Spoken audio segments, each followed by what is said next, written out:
следите третото издание на подкастот со Ана на Ти. Денеска имаме една гостинка која што со своите 31 година, навистина малку во однос на тоа што го постигнала, Сара Климовска, за прв пат во студиото на Слободен печат. Моја огромна чест и задоволство да се направиме муабет на тема женски муабети. Се разбира за сето она кое што го постигнала досега и патот до тука. На Ти ќе зборуваме. Се разбира. Фала ти, Ана, за најавата и многу ми е драго што сум дел од овој твој подкаст. Така што, ете. Супер. Многу ми е драго, викам, затоа што си актерка која што не ја познаваме само тука. Туку актерка која што успеа со своето досегашно искуство да не представиш и пред светот. Тоа не е мала работа. Неретко, не често ја има шансата актер кој што излегол од тука да не представува на големото платно надвор во светот. Се разбира, ќе ја споменеме наградата на Берлинале која што ја освои за актерка во подем, која што доаѓа. Така што тоа е еден плюс повеќе, една звездичка повеќе во твоето портфолио која што кажува дека навистина те чека блескава кариера. Ти благодарам, Ана. Навистина е тешко кога живееме во една мала земја која ретко има можности за уметници и млади луѓе да излезат надвор од неа. Бидејќи стварно сме мала земја со мали можности и многу ретко не препознаваат надвор. Меѓутоа ми се чини дека сега светот се повеќе и повеќе се отвара. Европа се отвара, западен свет се отвара за различни можности и така натаму. Ми се чини дека за идните генерации ме представи како млада глумица со 31 година. Тоа ми се чини веќе не е ни толку младо. Меѓутоа ми се чини дека за наредни генерации се надевам дека ќе има уште поголеми можности, бидејќи се помалку и помалку ќе се препознаваат границите до каде е Македонија, Србија, Германија и така натаму. Нашата професија е врзана со јазикот, тоа е еден дополнителен како да кажам, дополнителна пречка во однос на акцентот кога се оди надвор, меѓутоа па и сега и надворешните продукции сакаат да го почитуваат тоа што ние си го носиме со себе, и нашата култура, и нашиот акцент, нашиот сензибилитет и така натаму. Так, а тоа се може да се долови во улогите, нели? Тоа се гледа кога еден обичен гледач може да го почувствува, не па тие сите продуценти, режисери кои што. Мислам дека е прво и основно е најважна публиката. Ние сето ова што го правиме, еве и ти ова што го работиш, нели е најважно како ќе допреш до публиката. И мислењето на еден човек кој што нема никаква врска со новинарство, кај мене со филм или театар, е многу поважно него на кој што ние, нели, некојаш елитистички разговараме за уметноста, бидејќи е многу важно за кого, нели, дека ова го правиме за некој, не го правиме само за едни со други да се честитаме и да се тапкаме по рамо. Така што не знам, за мене тоа е важно, а од друга страна е важно како ја создаваме културата на гледање филм и театар и новинарство, нели, го поврзувам цело време пошто сме, нели, во дискусија во истата професија. Морам да напоменам дека ми е жал што во Македонија имаме многу малку киносали каде што луѓето може да гледаат филм. Она што имаме во Скопје е приватна киносала на Синеплекс, главниот кино Милениум е затворен, немаме други помали, мислам немаме никаде да направиме премиера, а во исто време во последните 5-6 години се случува еден таков успех на млади режисери, особено режисерки во светот, што не се случува во ниедна земја на балканско тло. Не можеме, нели, со германците да се мериме. Имавме Тамара Котевска со Ханиленд, имавме Марија Апчевска со номинација за Кан, имавме Горан Столевски, Санденс, Венеција, Тамара сега отиде. Тоа е еден озбилен успех, и ако го споредиме со условите кои што ги имаме кај нас, тие филмови многу повеќе се гледаат надвор отколку кај нас во Македонија, за жал. Да. Ми се чини дека луѓето имаат право, бидејќи сепак тие филмови се правени со наши пари, луѓето имаат право да си ги гледаат филмовите кои што се направени кај нас. Не само тоа, и потреба. И сакаме потреба. да видиме македонски филм, сакаме да видиме како работите, што се случува. Значи, тоа е наша продукција, како што сакаме да чуеме македонска песна, сакаме да видиме македонски филм. Се разбира, меѓутоа мора да имаме пристап. Да. А во моментов, Да. за жал, разговаравме дека нема да влегуваме во политика, меѓутоа јас морам од старт, нели, да Так. кажам мојата критика дека мора да се отвори простор за овие наши продукции, за овој наш талент да се види пред македонската Така е. публика, не само надвор. Така е. Тоа е проблем веројатно во културата општо, не само во филмската индустрија. Културата е проблем. Немаме концертни сали, немаме, значи тоа е нешто кое што буквално не држи да тапкаме во место, иако имаме поединци уметници кои што грабат напред, што е добро Така е. и што е за поздрав, меѓутоа дај тука да го признаеме, дај тука да дадеме некои основни услови да може тоа уште по високо да се развива. Чим со толку сме постигнале, замисли кога би ги имале условите, би можеле уште повеќе. Се согласувам, бидејќи многу ретки се случаите да уметник успее надвор од оваа земја ако живее во оваа земја. Нели патот е прво покажуваш што имаш дома, па оттаму те препознаваат и одиш понатаму. И ако не имаме доволни услови, тоа ќе се случува почесто и почесто. Така што се е тоа еден врзан круг. Да, да, и едно од друго зависи веројатно. Да. Така е. Добро, ајде ќе се вратиме повторно на професијата. Онака само што рековме, нема да звучам. Влегуваме Прво прашање, да. Извини. Нема гајле. Значи, ајде да се вратиме малку на почетоците. Не е клише, не сакам да звучиме како клише, меѓутоа ти си пред се родом од Струга. Помало место. Веројатно животот во помало место со главниот наш град кој што е хаотичен Да. е многу различно. Ајде кажи ми за почеток, какво дете беше Сара? Кога Сара кај себе препозна дека сака уметност пред се, па потоа нели мора да се канализира уметноста во нешто конкретно? Многу е интересно дека мојата блиска фамилија нема никаква врска со уметност. Тоа се правници, економисти, луѓе во бизнис.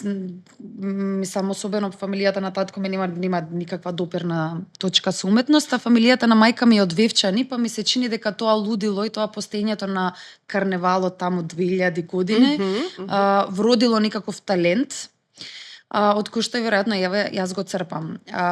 Од дете се бавам со модерен балет, игрорна, модерен балет, гимнастика и сето тоа, и моите препознале дека постои, не толку моите, него круговите околу нив, пошто немале врска они со уметност, па не знаеле. Веројатно препознале дека постои нешто тука, ама бидејќи тие генерации мало место, Струга, јас и во Охрид сум израснета, не во Струга, меѓутоа немале доволно ноу-хау, немале доволно знаење за да ме насочат со време да баш правилно, нели, некако се развијам од дете во уметност. И така што јас сама си го најдов патот. Знам дека од секогаш ме интересирало уметност, литература, филм ме интересирало, музика, па како дете пробав и во одреден момент да бидам и раперка, односно музичарка, да пробам да свирам гитара, така што ми се чини дека опипував од се по нешто, плюс Охрид, израсна во Охрид, со Охридско лето, каде што месец дена секое лето имав можност да гледам театарски представи, концерти најразлични, па и не само во склоп на Охридско лето, нели и други концерти во Охрид. Така што така никако тоа ме издефинирало да случајно отидам на факултет за драмски уметности, се пријавам, не беше тоа мојата намера.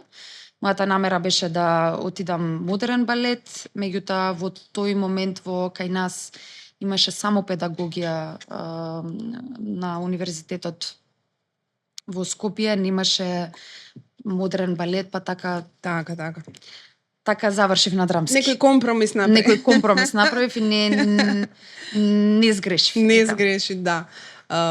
Кажи ми, со оглед на тоа дека живееме во општество какво што живееме, кое што е полно со предрасуди и стереотипи, имаше ли проблем со такви стереотипи, со предрасуди дека си девојче, дека таа професија не е за девојчиња, дека таа професија ќе те испрља и така натаму. Затоа што си носите некој таков терет со кој што веројатно треба да се бориш ако ти е до тоа, а може и да не ти е. Да, го има притисокот. Може би некога се запишував на факултет, меѓутоа кога влегов повеќе подлабоко во оваа професија, глумците особено носиме една поголема слобода во начинот на изразување, во пристапот на работите, нели, бидејќи цело време сме изложени лично, и тоа не прави малце поразлични, да речеме, луѓе и во начин на разговарање, начин на функционирање. И тука најдов често на, да речеме, некакво оддалечување на начинот на функционирање и размислување од целата моја фамилија. И тука сватив дека не можа да ја препознаат истата Сара од претходно и сватив дека тука имаше мали конфликти. Кои се коментарите најчесто? Што е она што им пречи? И блиските? Ајде, не се занесувај. Мислам дека има постои една, нели, пошто бавењето со уметност во суштина не е спасување на човечки животи. Така го гледаат луѓето. Не сме доктори, не работиме нешто корисно. Они они го рачунаат дека така, извини. Го рачуна дека не е нешто корисно и дека мислиме дека нешто, дека си даваме поголема важност од тоа што е. Ми се чини дека тоа доаѓа од недоволно знаење за тоа колку културата во суштина значи во секојдневниот живот и колку значи особено за Македонија, каде што и не е на најдобро ниво, нели, секојдневната култура. Ние како уметници си ја сваќаме нашата професија како една од најважните професии во светот, се разбира, и тоа е добро затоа што тоа така работиме до крај. И ми се чини дека тоа е еден клеш на разбирање на работите, разбирање на идеолошки поставки, феминизам, LGBTQ, сите тие. Мислам, различен е пристапот на послободоумни сме. И тука се разбира дека има клеш со фамилијата. Така е. И не само со фамилијата, него со круговите од каде јас сум во кој сум израснала. Добро се носиш тоа, имаш некогаш потреба да се докажуваш со луѓето, да се објаснуваш, да се бориш за позиција? Така, како дете многу повеќе сум ми дала со глава во зид, нели, да ги објаснам работите. Со тек на време сватив дека уметноста што ја правам, се надевам дека има поголем импакт, бидејќи живееме во еден свет, не само во Македонија, каде што стварно многу поларизирано мислење имаме, многу драстично поларизирано, и ми се чини дека кога ќе седнеш со некој да разговараш на комплетно различна идеолошка матрица, дека едноставно не можеш да се разбереш. И дека тоа нема никаква идеја, ниту цел. Така што мора некако заеднички преку пракса, ми се чини, да ги менуваме работите. Овие дискусии, не знам, за мене никако немаат више, немаат цел. Тоа значи дека си пребирлива и во пријателствата до луѓето кои што се до тебе блиски? Сакаш да создаваш нови пријателства? Да, отворена сум за нови пријателства. Си ги почитувам и си ги гавам старите пријателства кои што ми се многу важни. Кои што стварно имам еден круг на пријатели во Скопје кој што многу ми е значаен, кој што многу си помагаме. Тоа е, да речеме, мојот бабл во кој што се чувствувам многу комфортно. Сакам да запознавам нови луѓе. Неодамна влегов во една нова сфера на моторџи.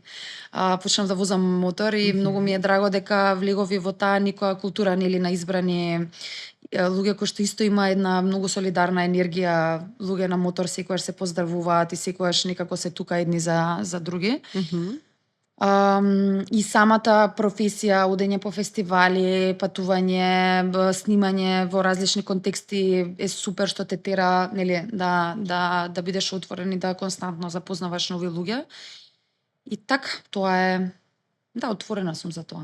Супер. Моторите ги спомнам. Интересен ми е муаветот. Како дојде сега да се спознаеш во ова дека го сакаш тоа? Си од мала нешто си сакала или случајно се качи на мотор или пошто тоа е адреналинска зависност. Обично тие луѓе кои што сакаат такви брзи работи, општо сакаат адреналин. Да, и па јас сум човек што сакам адреналин, секогаш ме возбудувале некои такви адреналински работи, спортував најразлични ствари, возам кола и ми се чини тоа секогаш се зезам со моите пријатели дека ако не бев глумица, ќе бев професионален возач формула, бидејќи мислам дека моториката ми е доста развиена.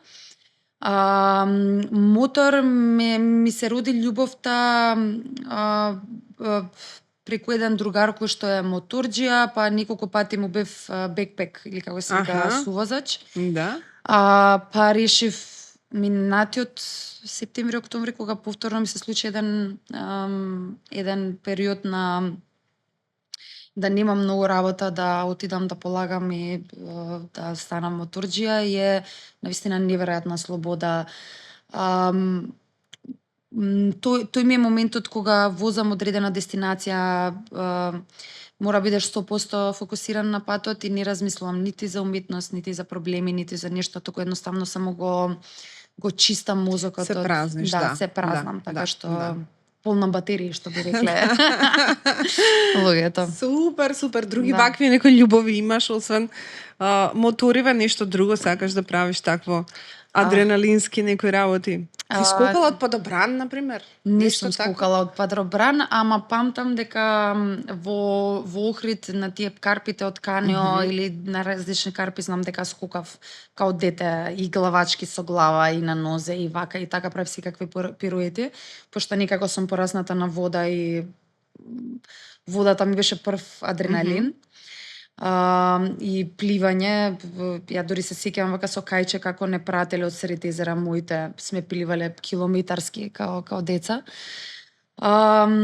Не сум правила, ама имам некоја желба да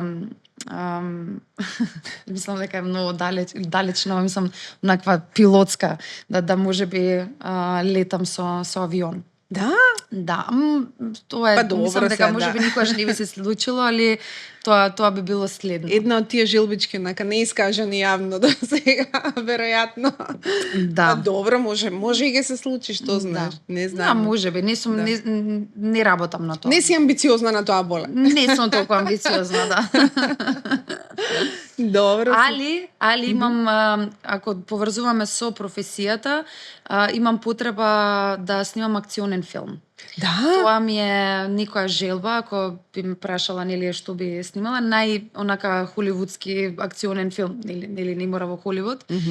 Кај што би играла некоја БДС и било скроз ќе ти стои. Да, и би биле вклучени секакви нели борби, падови, такви ствари. Кај што нема да бараш како се викаше? Stand координатор. Ете така. Да. Супер. Ета видиш, тебе скроз те замислувам во таква улога. Иако некако не знам, луѓето кои те гледаат на големото платно или во театар, не е битно, делуваш дека си нежна затоа што си нели бела со светли очи, делуваш дека си, ама уствари баш тој бедес. Да. Тоа е добра комбинација. Да. Добро, кога сме веќе кај физичкиот изглед. Кажи ми, јас сакам во принцип да ги кршам стереотипите и ми е интересно за тоа да зборувам. Што мислиш за стереотипот, нека е така, дека глумиците треба да се убави? За жал, тој стереотип се уште го има и не само треба да се убави, треба да се слаби. Тоа е Да. Дури и ако не си, нели ако има специфична некој израз, може да значи за во филм, мислам да се добие поени на тоа, да кажеме. Меѓутоа тежината е често проблематична кај целата филмска индустрија, особено во серии, мислам тоа е И е предуслов за да добиеш улога? Па, ми се чини да. Мгм, И мгм. тоа, ајде, кај нас не се толку развиени сериите. Мислам, немаме серија, немаме таква индустрија, меѓутоа во Србија, пошто многу често се снима, можам да направам една многу добра статистика за тоа како изгледаат жени глумици, како изгледаат мажи глумци. Мгм. И дека жени глумици со некоја поголема тежина па скоро и не можат да се најдат. Може евентуално некои баби ако играат мајки постари, а мажи глумци па без везе ми е да спомнувам имиња, ама еве една звезда како Андрија Кузмановиќ кој што има тежина и супер тоа го носи така натаму, ама еден од најпознатите, нели, глумци таму. А таква глумица немаме, нели, сите треба да бидат одредена фигура, треба да, нели, носат некаков секс апил, женственост и така натаму. И дури улогите, 90% од улогите кои што сум ги прочитала за овие српски серии, има и стереотип што можеш да играш, многу често тоа, нели, знаат да бидат жени кои што немаат голем удел во донесувањето на одлуките, кои што е, нели, а што ќе правиме следно, што ќе сад, знаеш. Така да има и каква не предрасуда, него е, ми се чини, оков во кој се функционира. Дали не мислиш дека Холивуд малку го наметна тоа? Европскиот филм, мислам дека не толку колку што холивудските убавици. Нели? Да. Уште од стар Холивуд зборувам. Кај нас не е толку сурово како во Холивуд, се разбира, пошто и немаме толкава индустрија. Кога зборувам кај нас, зборувам за Балкан генерално. Мислам, па од Холивуд не е... Да, има некоја стандардна лепота, не мислам дека тоа е толку пренесено кај нас, пак ќе кажам, повеќе врзано со тежината и обликот на телото, него што е врзано со лицето. Лицето, и кога зборуваме за европски филм е многу поразличен сензибилитет од амерички филм, и европски филм бара некоја специфичност на лицето која што не е нужно врзано со класична лепота, него е врзано со колку те сака камера генерално и колку носиш како сензибилитет. И тоа исто, како да кажам, и тоа е многу сурово некојаш, затоа што може некој глумец да е феноменален глумец, ама едноставно камера да не го сака и тоа е тоа. И тоа не е врзано со никаква предрасуда, не е врзано со ништо такво, него е врзано просто со мајка природа. Добро, театарот е тука секогаш. Да. Па и во театар, па друга страна, ми се чини, тоа секогаш зборувам со една моја колешка која што е преубава, Тамара Ристоска, која сме многу блиски другарки, и секогаш и зборувам, кога ќе се појавиш во театар на сцена, едноставно ја завземаш цела сцена. Тоа Влада е оно, да. Влада, висока си, имаш така некоја коса, некоја појава.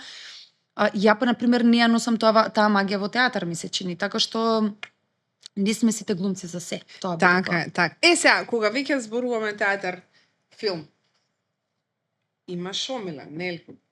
Имаш омилена сцена, филмот повеќе го сакаш или театарот? Како што кажа, да, веројатно повеќе ти лепи филм. Да. Малку повеќе сум наклонета кон филм, него кон театар, и тоа повеќе ме интересира, мислам, и како режисер, пошто сега влегов во режисерските води, нели? Не сум пробала не сум пробала во театар да режирам, меѓутоа и те пробувам во филм. Мислам дека е поблизок до мојот сензибилитет. Мислам дека некогаш е многу потешко, не некогаш, него многу често е многу потешко филм да се работи него театар, само поради моментот дека никогаш немаш контролирани услови. Дали е ладно, дали е топло, дали треба да рипаш на камен, дали овакво. Театарот сепак е едно место каде што ја има таа комфорност да имаш проби, па да пробаш и ова, да пробаш она, а ваму треба да реагираш сега и одма.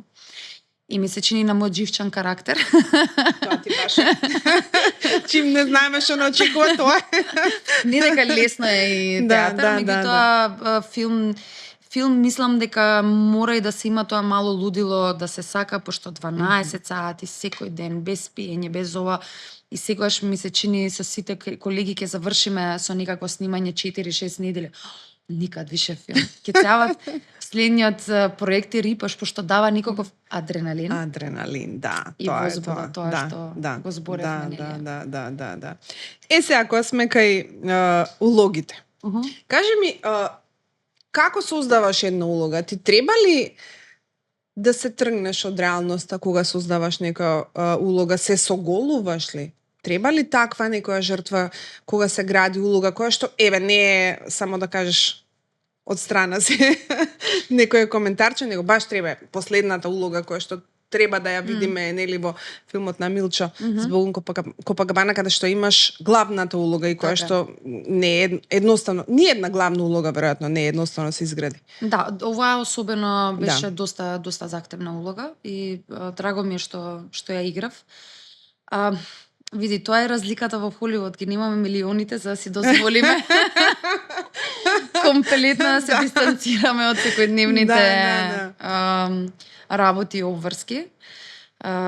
Така што да, ја немам таа комфорност, меѓутоа ми е потребно кога работам одредена улога, особено ваква како ова лето што ја работав, мислам прво, мојот мајндсет е комплетно посветен на тоа. Значи, има никакво штелување, не знам какво ми се чини дека мозокот се вклучува на некој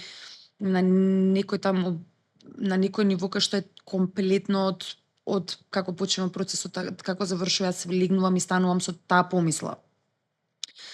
Влегувам, продлабочувам креативноста, да ја најдам, нели, имавме и проби, тоа е дел од целиот процес.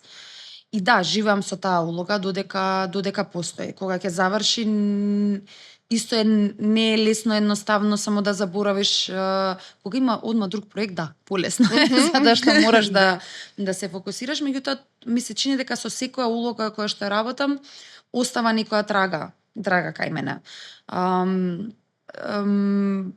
Од тоа што сум го научила, дури и не морам интелектуално да го објаснам тоа, него останува во мојата интуитивна свест.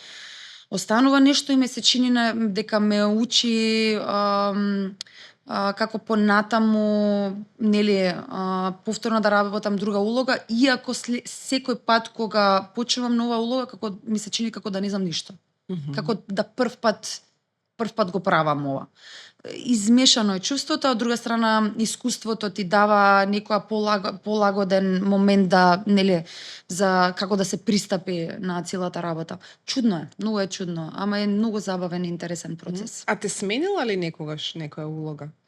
Бар те натерала ли да размислиш за некои животни одлуки, за тоа каде си, како си, зошто си, нели, филозофски мисли? Секоја улога. Да? Да. Секоја улога. Секоја улога е врзана со психологијата. Да, се разбира, контекстот на целиот филм или представа која што го работиме има, нели, филозофски прашања, отвара и така натаму, и тоа е супер кога седиме и разговараме, дискутираме и отвараме прашања и учиме.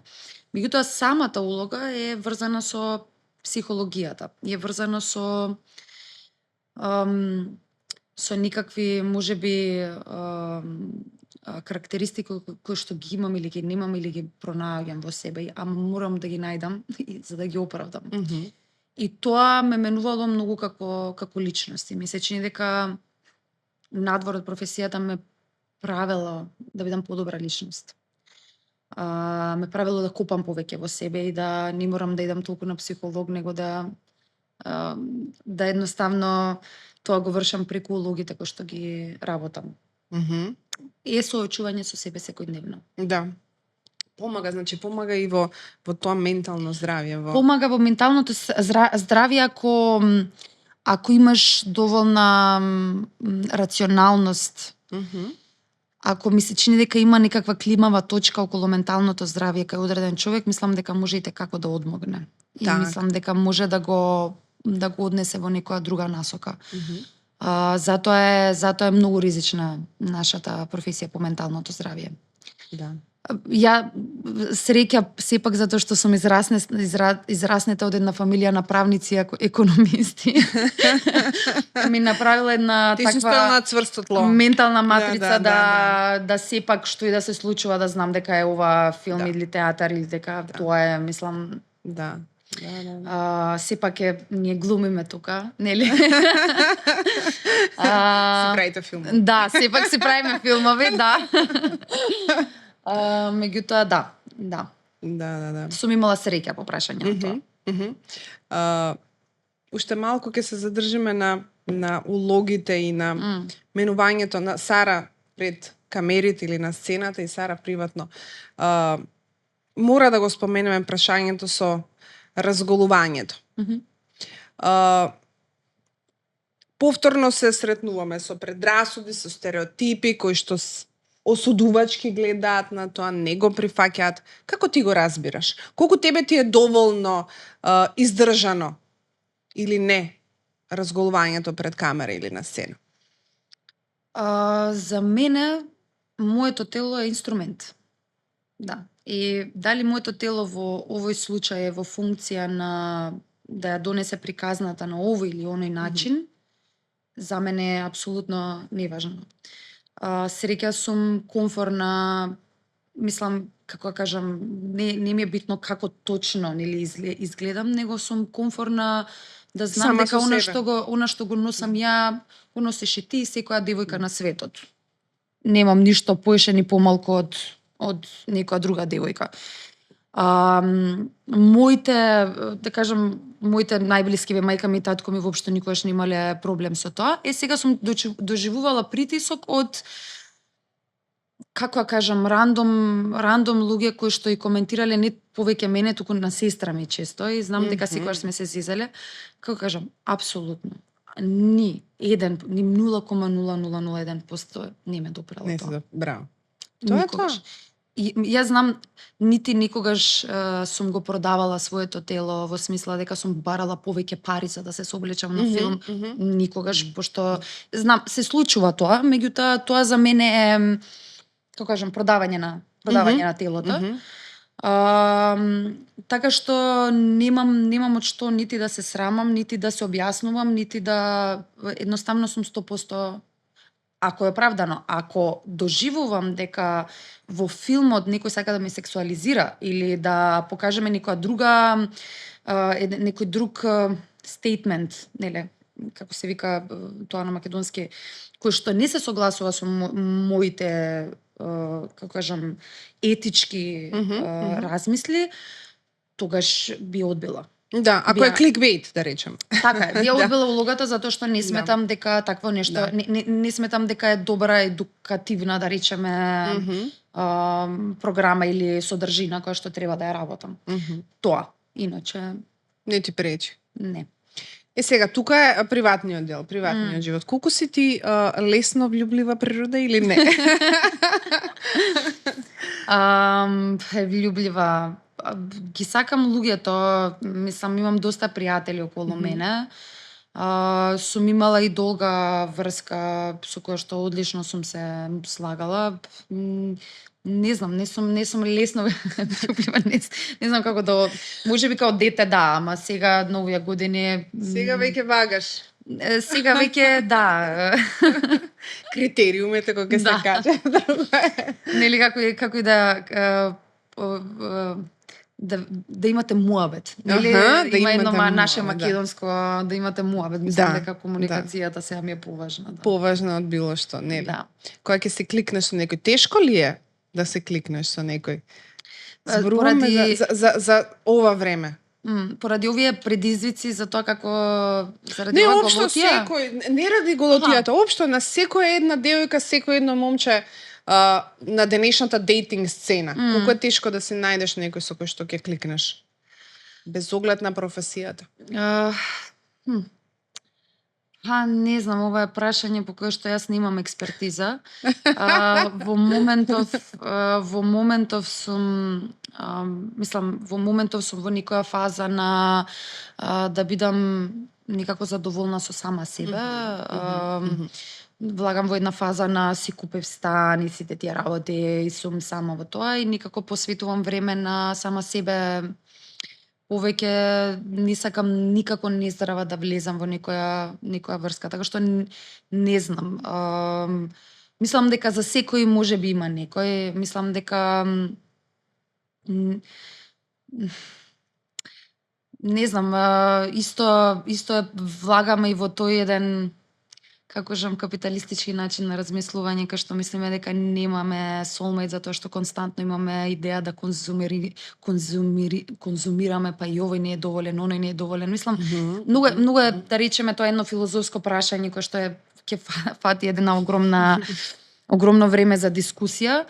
И мислам дека имаме проблем со тоа во денешното време, тоа преконзумеристичко е и мислам дека ги конзумираме и партнерите и дека не можеме да си најдеме партнер поради тоа кој што не е нели soulmate до крајот на животот.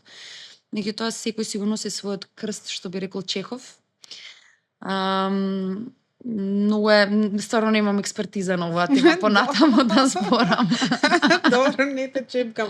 Општо за љубовта, ако прашам, многу е општо прашањето. Да, љубовта е таа која што е вечна инспирација, движечка сила. Уметниците сите ги движи љубовта.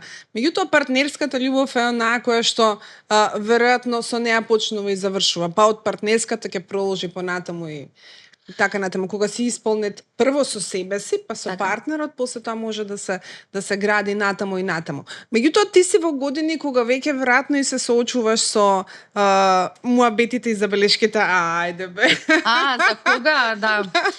Види, среќа најмала сестра сум од сите. За тоа те вади. Средната сестра сега само што се омажи, така што уште го немав тој притисок од моите. Ама не сум го имала никогаш, да бидам искрена. Израснета сум со, ова е сега една зафрканција, мајка ми, пошто млада се земала на 22 години, и ние сме 3 сестри, цело живот не растела као, значи не се мажете одма. Прво да го искусите животот, факултети, овакво, ќе има време за тоа. И ние стигнавме да направиме, еве сестрите имаат по 35-36 години, ја имам 31, уште ништо не се дешава, ни пепени овако. И она вика, добро, не мислев да толку чекат. Не претерувајте се. Мислам дека тоа исто доаѓаше од едно воспитување, сме многу силни жени, да сме, како кажам, задоволни од самите себе, да знаеме што правиме, дека не ни треба нели партнер за да може животот да го се разбира. Партнерот треба да е за да ја пополни, не за да пополни празнината, него за да додаде нели еден сапорт, една поддршка. Така што да, тоа е. Мислам, сум имала долга врска партнер кој што е прекрасен човек, кој што си уште сме најголема поддршка еден за друг и навистина во овие, да кажам, моменти во оваа уметничко стварање многу голема поддршка. Треба човек кој што ќе те разбере, кој што ќе може да го понесе заедно со тебе товарот кој што го носиш, бидејќи секоја јавна професија носи товар. Нели да си под лупата на народот кој што знае да осудува, знае да пофали, знае да глорифицира, меѓутоа знае и да те спушти. Како се носиш со тоа? Ти влијаат ли многу негативни коментари, ги добиваш ли, особено социјалните мрежи, мора да ги спомнеме, и тие се дел од секојдневието и веќе многу добра алатка стануваат и за вас актерите. Така е. Да. Критиката е многу добре дојдена работа. Зависи од кое, мислам за мене зависи од кого и во која форма. Така. Има луѓе на кои што им верувам, мои колеги, па и обична публика, кои што секогаш ги барам да дојдат на предпремиера. Значи тоа ми е една критичка маса од 10-15 луѓе кои што ми се многу важни, кои што знам дека се без влакна на јазикот што се вика и отворено и директно ќе ми кажат за сите работи. И тоа ми помага за да напредувам. Типот коментари на социјални мрежи, на онаков хейт кој што го гледаме, цело време сме присутни на тоа е за мене секогаш фасцинантно, мислам кој седи и само тоа го прави хејта, пишува, не ми е јасно. Ама исто како коментарите за голотијата. Апсолутно не ме допираат. Апсолутно не ми е, знам дека е тоа хејт, знам дека е ничива фрустрација која што нема на кој друг начин да ја исканализира, па сега имаме и платформа која што социјална мрежа и секој будала може да каже што сака, нели? Така што тоа е нешто кое што едноставно со кое што не се бавам. Знам мои колеги кои имале онака емотивни проблеми да се сносат со целата ситуација. Знае да биде многу тешко, особено кога ќе се случи нели некаков проблем, па ќе станеш нели јавно ќе се збори за тебе неколку дена ако нешто се случило, па има хејт коментари. И знам ситуации кај што колегите стварно тешко се сносиле со тоа. Да. Ама мислам дека треба да се абстрахираме од такви коментари, пошто не значат ништо. Тоа е како пловење во воздух, не знам како кажам. Така е, особено социјалните мрежи се супер подлога за развивање на таков тип на бактерии. Да, буквално таков тип на бактерии. Ама не треба да им се даде легитимитет. Така. Само едноставно се таму и тоа. Нема како да се спречи. Така, и веројатно треба некоја подготовка за сите луѓе кои што се занимаваат со ваква јавна професија, како вашата, дека тоа те очекува. И тоа не е ништо страшно. Да, апсолутно. Дека има секакви луѓе. И на крајот на крајшето, нели, не може секој да те сака. Ќе има и луѓе кои што нема да им се допаднеш, па ќе својата потреба да ти кажат дека не им се допаѓаш, ќе искористат на најбрутален начин што може. Апсолутно, дури онака може да бидам многу лоша глумица за некои луѓе. Мислам, не зборуваме за хейт коментари, него едноставно за некој не сум добра глумица, и тоа е сосема во ред. Така. Добро. Сега, социјалните мрежи како алатка за популаризација на вашата професија. Си од оние актери кои што мислат дека не треба да се користат или пак од оние кои што бидејќи не можеме да застанеме во развојот и да се абстрахираме од она кое што се случува околу нас, а тоа е и тоа како масовна употреба на социјалните медиуми кои што знаат да бидат и добра алатка. Да. Си за или против? Јас сум дефинитивно за. И мислам дека некои колеги супер го користат тоа, само јас немам фокус за тоа. Тебе не ти да. Не е нешто кое што стварно ме возбудува и ми е занимливо. Затоа што тоа е паралелна работа. И многу често сум се нашла во ситуација, особено со странски продукции, да не добиам улога затоа што немам доволно следачи на профилот. А знам дека во исто време сум имала многу можности до сега да ги развием тие следачи. И со проекти да спинувам тоа. Меѓутоа тоа е паралелна работа, која што е онака работа, која прво треба да има човек време да ја прави, второ треба да размислува така мозокот, да се има креатива за тој дел, кој што ја мислам дека ја немам. И сметам дека е супер алатка да се искористи. И тоа е една позитивно користење на социјални мрежи. Јас од време на време постирам нешто од проектите, ама тоа бара секојдневно да им бидеш достапен на луѓето, значи секојдневно да се има содржина. Да. А за секојдневна содржина ми се чини дека треба да се работи тоа. Како не ангажман и тоа? И дури да се има менаџер кој што ќе ги работи социјалните медиуми, пак ќе ти дава задача, сликај се, мислам, пошто веќе ми е разговарано, па направи вакво видео, па такво видео. Така што да, супер е као да се искористи за промоција. Да, за некој што има живци. Не е твоја чаша чај. Не е моја... Го заборавам, ќе ми текне еден период, ќе се заактивирам, викам, ајде сега, и после тоа го заборавам. Не ме возбудува едноставно тоа. Не, ти си, вака колку што можам да те детектирам од разговорот, ти не многу ти значат сите тие кликови, views, лайкови и така натаму. Не ми значат, ама носат работа. Носат, па затоа и ме интересираше ставот. Обично, твоите постари колеги, вака што сум успела да разговарам, некако ексклузивно гледаат на вашата професија, па ова им е као недостоинствено, не знам. Да, мислам дека тоа е една генерација која што во една друга авангарда живеела.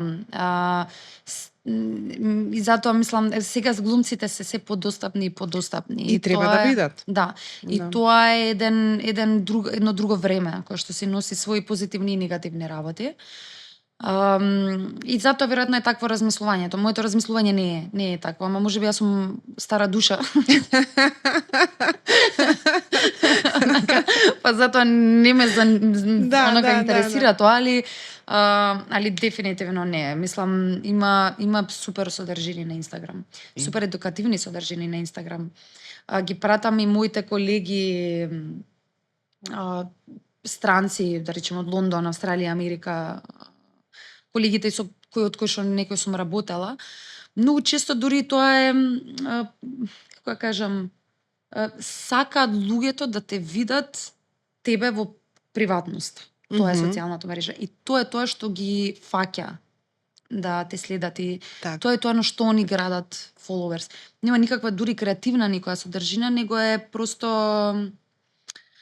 не знам, просто е кога го гледаш некој на телевизија, сакаш да видиш што прави. Така е, тоа е човечка потреба и тоа секогаш го интересира конзум. И тоа е во ред. Од другата, и тоа е во ред, да. Па да. И добро, и додека се дозира, онака со доза се дава, додека нема потреба да ти влезат во лакарата, луѓето, окей. Да. Добро, сега да не е жолта штампа, тоа е... Да, нема потреба од там, од мора да се пикаме там. Некој, да се разбира. треба да има, да. Кажи ми, еве, морам да пазам да не претераме, да не им досадиме. Кога ќе си размислиш вака и професионално и приватно, значи како оваа до сега не искажана желбичка за пилотирање, што е оно што би сакала да ти се случи во животот, и приватно и професионално. Онака, не знам, ете, желба која што можеби нема да се случи, меѓутоа за тебе е нешто кое што сакаш, каде што сакаш да се видиш себе си. Би сакала да на професионално ниво, мислам, можеби е малце касно за тоа, меѓутоа многу ме интересира британска кинематографија. И во моментов сум и во преговори со една британска агенција и така натаму. Тешко е да се влезе во тој свет, меѓутоа е нешто кое што ми е блиско и како сензибилитетна игра и како ниво на да кажам саркастична, иронична комедија и се што они мислам носат со себе. Шекспир им е предводник, се гениални глумци, филмаџи, театарџи. Тоа е некој тло кое што би сакала да го истражам. Како зборуваш како актерка или како актерка? Режисер, како актерка. Да, супер. Во режисерски води повеќе ме инспирира нашето тло. Мислам ова од кое што црпиме, тука е хаосот и од тој хаос има креатива и ми се чини затоа имаме толку успеси во последните неколку години на филм. Ма како не, ти само прошате вака полици имаш 20 инспирација. Онака различни, баш за инспирација. Да, ние сме таков народ, што е убаво. Топли сме и наоѓаш приказни, седнуваш у такси и однака таксистот ти раскажува приказни, викаш дали ова... Имаме приказна. Имаме многу приказни. Што е убаво. Добро, уште едно прашање. Ако се навратиш вака... не ми кажа приватно. А што? А приватно? Приватно сум, мислам, минатата година се вработив, купив стан, тоа е некое време кога нели стануваме возрастни и одлучуваме дека тоа ќе живеам тука. И се замислуваш во Македонија? Па многу долго време не се замислував и цело време бев на тој момент ќе одам, ќе се вратам, меѓутоа имав доста работа тука и затоа никогаш не собрав храброст да отидам во Англија, например, Да. и да го истражам тој пазар. И сега ми се чини дека конечно комфорна сум да останам тука. Мислењата се менуваат од година во година, не се Да. знае ништо, нели, дали ништо ќе се промени или не. Меѓутоа во овој момент комфорно ми е тука. Тука си. Да. Добро. Па Да. значи зависи од професијата, Да. зависи од ангажмани, можеби некоја љубов, не знам. Мислам, патувам за ангажмани нон-стоп Да, и тоа ми е да. супер затоа што менувам контекст. Ако не излезам долго од Скопје ми е малце чудно. Меѓутоа, добро ми е со цел овој хаос, со цел овој талент, со се ова што носиме, има нешто убаво во тоа. Има, како не. И за крај, стравови, не гледам дека имаш проблем многу со стравови. Кој ти е најголем страв во животот? Имаш ли? Не зборувам за фобија. Да, не, знам за не. Имам страв, но пак тоа не е страв. Не е страв дека нема да ја работам професија, пошто знам дека и ако не ме играат, јас ќе направам една убава платформа за себе и ќе направам нешто. Сама. Не, мислам, пошто го имам тој карактер да превземам иницијативи. Не знам. Немаш страво. Не, имам сигурно, ама вака не спремно. Не спремна те вадим се добро. Да. Сакам само ми се случуваат убави улоги како до сега. И нема ми биде пријатно ако не ми се случуваат или ако прекине во одреден момент, ама не чувствувам страв дека тоа ќе се случи. Пошто мислам дека со секој можам да се соочам такво. Имам страв од болест. Ете видиш. Имам страв од болест на близок човек. Друго се е милливо, друго се или смрт, се разбира. Да, нормално, губење на драга личност. Така, губење на драга личност, болест, друго се решава. Другото се можеме, така е. Добро, се грижиш кога веќе зборуваме за малце чепнавме тоа, се грижиш за себе во однос на здравјето, сакаш здрави навики? Гледам стварно да се хранам добро, да вежбам редовно, да мислам стварно да имам здрави навики. Еве после многу обиди оставам и цигари. Браво. Да, така што еднаш ги оставив па се вратив. Така што се гледам веќе на 30 години ми се чини телото бара од тебе да различно се однесуваш. Едино нешто што многу ми пречи е дека ќе почнам да работам 12 сати на ден, виште се од тие навики паѓа во вода. Па потоа од почеток, меѓутоа таква не е професијата. Сара, јас ти посакам многу успех во професијата која што исклучително многу си ја сакаш и тоа се гледа не само на сцена, не само на големото платно, туку и вака. Ние прв пат вака разговараме пред камерите, меѓутоа се приметува твојата љубов кон професијата и верувам дека ќе одиш уште многу напред. Фала ти многу, прекрасен ми беше овој муабет. Исто, имам уште многу прашања, ама од прилика толку ни е времето да се гледаме за убави работи. Слободен печат ти е секогаш тука за се што треба, за сите успеси да ни се фалиш и ние ќе бидеме тука за тебе. Јас морам да го поздравам Слободен печат и морам да признам дека ми е омилен медиум со цела содржина која што ја правите, создавате, така да поздрав кон вас за тоа. Ти благодарам уште еднаш. Чест ми беше што бев денес тука. Супер, исто и мене. Вас како и секогаш ќе ви препорачам да останете со Слободен печат, да го следите и подкастот и целата друга содржина. Ние се гледаме секој петок во 19. Чао.